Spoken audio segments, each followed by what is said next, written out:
లూకాసువార్త 2:51 మనం చూస్తే యేసుక్రీస్తు ప్రభువారు తల్లిదండ్రులకు లోబడి ఉన్నారనే మాట.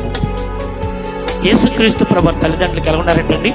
లోబడి ఉన్నారు. మనం యేసయ్య దగ్గర నుంచి నేర్చుకోవాల్సిన విషయం పిల్లలందరూ కూడా వినాలి. పిల్లలందరూ కూడా తల్లిదండ్రులకు ఎలా ఉండాలి? లోబడి ఉండాలి. ఎంతమంది పిల్లలు దేవుని తల్లిదండ్రులు లోబడి ఉంటున్నారు?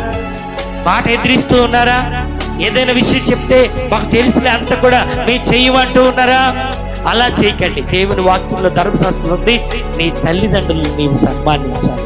సన్మానిస్తున్నప్పుడు నీవు దీర్ఘాయుష్మంతుడవు. ఈ రోజున పిల్లలు కొంచెం మంచి స్కూల్లో తల్లిదండ్రులు ఏమనుకుంటారంటే మాకంటే మంచి స్కూల్ చదవాలి, ఎందుకంటే వీరు ఇంగ్లీష్ మాట్లాడాలి, అంత తెలియాలని మంచి స్కూల్లో తల్లిదండ్రులు ఎన్ని ఇబ్బందులు పడినా వారిని జాయిన్ చేస్తుంటే వీరు జ్ఞానం పొందుకొని ఏమనుకుంటున్నారంటే ఫస్ట్ తల్లిదండ్రుల కంటే మాకే జ్ఞానం ఎక్కువ. వారు ఏమన్నా చిన్న తప్పు మాట్లాడారనుకోండి, వాళ్ళు వెంటనే నవ్వి వాళ్ళు ఎలాగేంటి అలాగేంటి అలా కాదని చెప్పేవారు పిల్లలు ఉన్నారు. ఈ రోజున మనం చూడాలి, తల్లిదండ్రులకు యేసు ప్రభు వారు వినాలి. పిల్లల కోసం ఇది తల్లిదండ్రులు యేసుక్రీస్తు ప్రభు తల్లిదండ్రులకు ఏం చేశారు? లోబడి ఉన్నారు, ఎదురు చెప్పలేదు.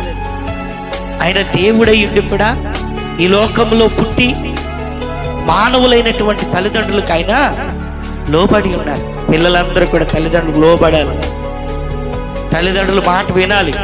తల్లిదండ్రులు చెప్పిన ప్రతిదీ కూడా విని యేసు ప్రభు వారి తల్లిదండ్రులకు లోబడ్డారు.